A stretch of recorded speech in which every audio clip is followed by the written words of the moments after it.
시청자 여러분 안녕하십니까? JTB 아침 뉴스입니다. 오늘 아침 신문 살펴보겠습니다. 먼저 전북일보입니다.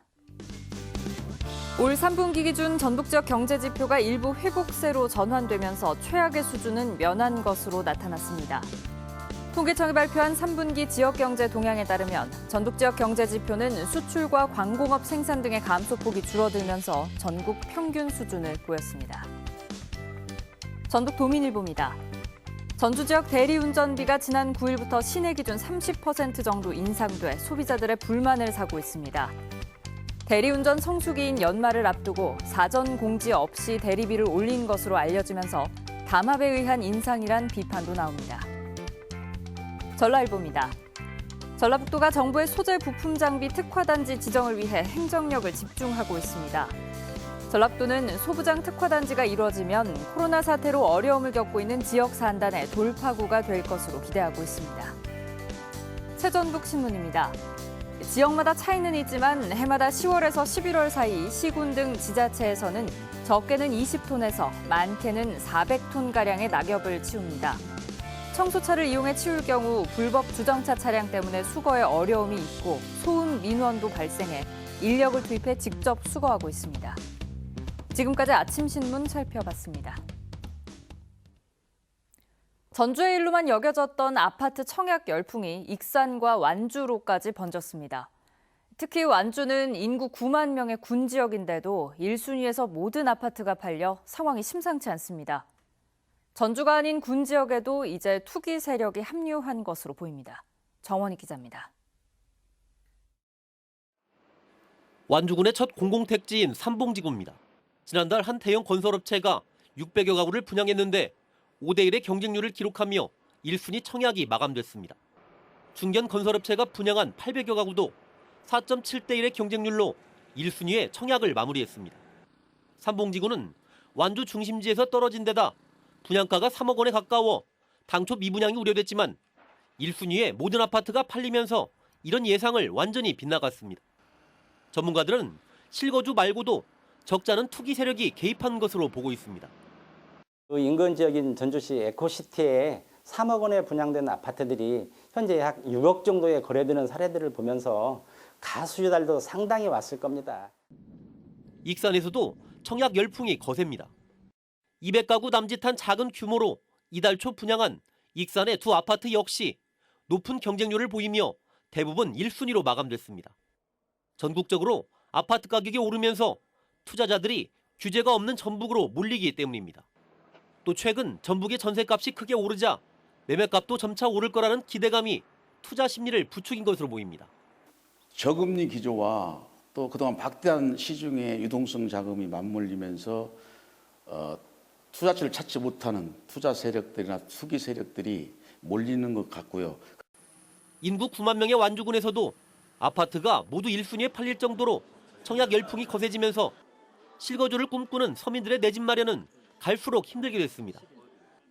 JTB 뉴스 정원익입니다.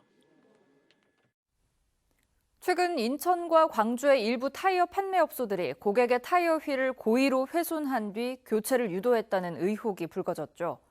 전북에서도 이와 비슷한 일을 겪었다는 주장이 나왔습니다. 나금동 기자가 취재했습니다.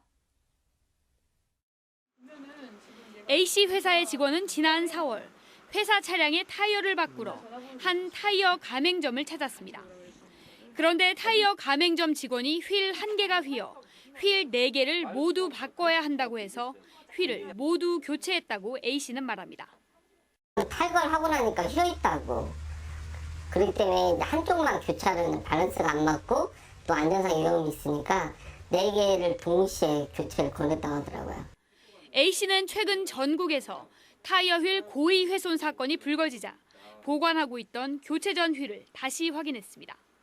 관계자분들한테 이게 휠 흰게 고의로 한 게 맞는지 일단 물어보니까 다들 고의로 흰 게 맞다고 해서 취재진은 교체 전 휠을 찍어 자동차 전문가에게 보냈는데 고의 훼손으로 보인다고 말했습니다.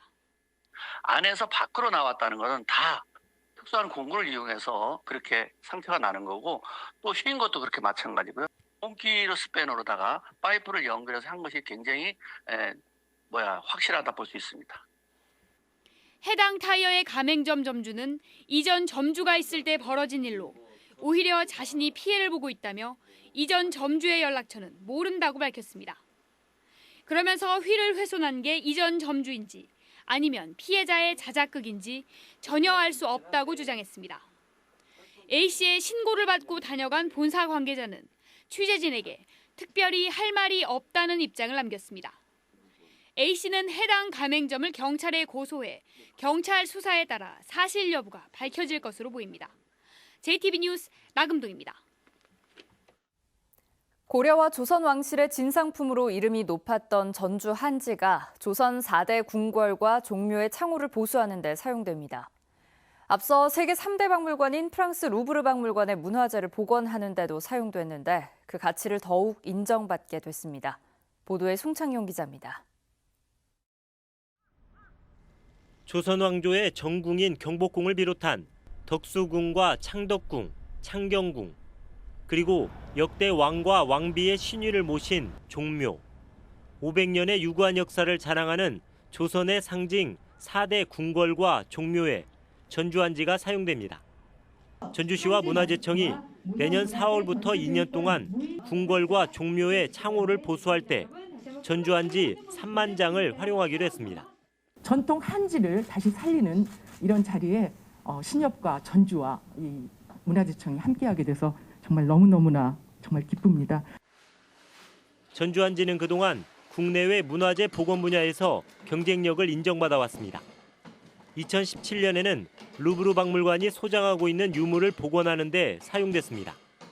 최근에는 세계적인 지류 전문기관인 이탈리아 국립기록유산보존복원 중앙연구소로부터 문화재 보존과 복원용으로 적합하다는 인증을 받았습니다. 이번에 조선 4대 궁궐과 종묘의 보수에까지 활용돼 그 가치가 더욱 높아질 전망입니다. 문화유산을 지킨다는 그런 사명감 가지고 저희도 한 점의 흐트러짐 없이 그 진심으로 우리 한지 잘 살릴 수 있도록 하겠습니다. 고려와 조선 왕실의 진상품으로 최고의 품질을 자랑했던 전주 한지. 현대 종이와 일본 화지 등에 밀려 존폐 위기에 몰리기도 했지만 화려한 부활의 날개짓을 하고 있습니다. JTB 뉴스 송창용입니다.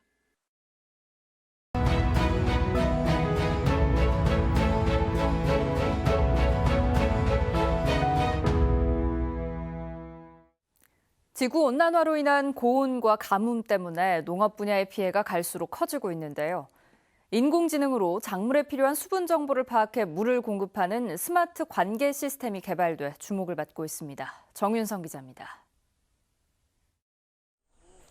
계속된 폭염에 비까지 내리지 않으면서 인삼밭이 생기를 잃었습니다.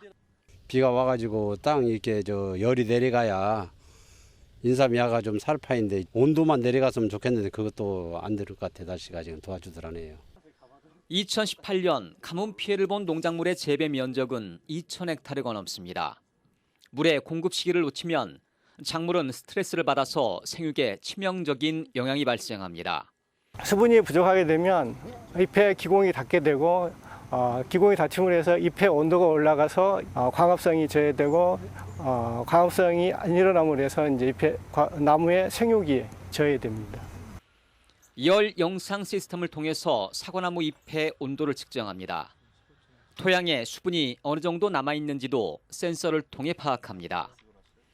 스마트 관계 시스템은 적외선 온도계, 열화상 카메라, 분광 센서 등의 장비를 활용해 작물 생육에 적합한 수분 함량을 측정하는 방식입니다. 이 시스템을 통해 작물에 필요한 수분을 미리 파악해 공급할 수 있기 때문에 작물의 수분 스트레스가 27%에서 34%나 감소한 것으로 나타났습니다. 복숭아와 사과 재배에 적용한 결과 시스템을 설치하지 않은 경우보다 과일 무게는 14에서 26%, 당도는 8%, 안토시아닌 함량은 64%가 늘어났습니다. 당도도 증가를 했고요. 그리고 과일 무게, 그리고 안토시아닌 함량도 증가함을 확인할 수 있었고, 그리고 농업 용수도 절감을 하고, 그리고 물 관리에 소요되는 노동력 또한 절감한 것을 확인할 수 있었습니다. 이 시스템을 국내 전체 사과 재배 면적의 20%에 적용하면 생산성 증대와 품질 향상으로 연간 476억 원의 농가 수익이 증가할 것으로 예상됩니다.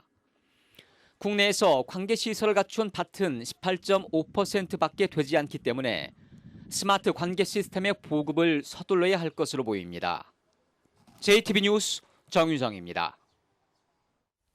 겨울 별미로 인기를 모으고 있는 고창의 곱창김이 올해 첫 수확에 들어갔습니다. 지난 역사박물관에서 매사냥 특별전이 열립니다. 김진형 기자입니다. 고창의 드넓은 양식장에서 김 수확이 한창입니다. 곱창처럼 생겨 곱창김으로 불리는 이빠디 돌김입니다. 한 두 달가량 짧은 기간에만 생산되는 데다 일반 김보다 달콤하고 식감이 부드러워 인기를 끌고 있습니다. 세계에서 가장 착하고 미네랄이 많은 고창 지주식 김을 명품 김으로 만들기 위해서 체계적인 생산, 홍보를 강화할 계획입니다. 지난 매사냥의 유네스코 인류무형문화유산 등재 10주년을 기념하는 전시회가 내년 2월까지 진안역사박물관에서 열립니다. 이번 전시회에서는 매사냥에 관한 역사적 자료와 함께 무형문화재인 매사냥 보유자들의 다양한 사냥 도구들이 선보입니다. 매사냥이 점점 사라져가는 가운데 대표적으로 우리나라에 남아있는 매사냥의 보존 전승지로서 2대째 응사님들이 그 매사냥의 전통을 이어오고 계십니다. 김제 지평선 산업단지에 입주한 업체 두 곳이 같은 단지에 공장을 추가로 짓기로 했습니다. 모두 370억 원이 투자될 공장 두 곳이 완공되면 200명에 가까운 신규 인력이 채용될 예정입니다. 제14회 어버이 건강 효문화축제가 정읍 수성동 근린공원에서 열렸습니다.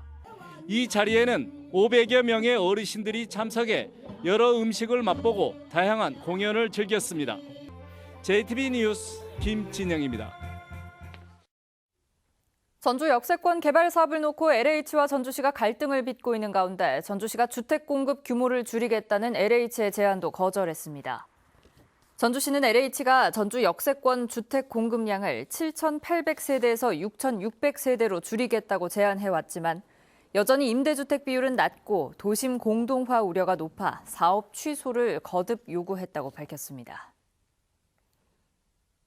전주시가 주거 환경을 개선하겠다며 2013년부터 50억 원이 넘는 도시와 주거 환경 정비 기금을 조성했지만 지금까지 단 한 푼도 사용하지 않은 것으로 나타났습니다. 전주시의회 서윤근 의원은 전주시가 조성한 도시 주거 환경 정비 기금이 56억 원으로 증가했지만 지금까지 전혀 사용하지 않았다며 이 기금을 조성 목적에 맞게 빈집 정비와 서민 주거 안정을 위해 사용해야 한다고 주장했습니다. 전북은 오늘 흐린 뒤 오후부터 다시 비가 내리겠습니다. 예상 강수량은 30에서 80mm, 북부 지역은 100mm로 내일까지 천둥 번개와 강한 바람을 동반한 채 내리겠습니다. 오늘 낮 기온은 20에서 24도의 분포를 보이겠습니다. 전주기상지청은 비가 온 뒤 금요일부터는 낮 기온이 10도 안팎으로 떨어져 추워질 것으로 내다봤습니다.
JTB 아침 뉴스를 마칩니다. 함께해 주신 여러분 고맙습니다.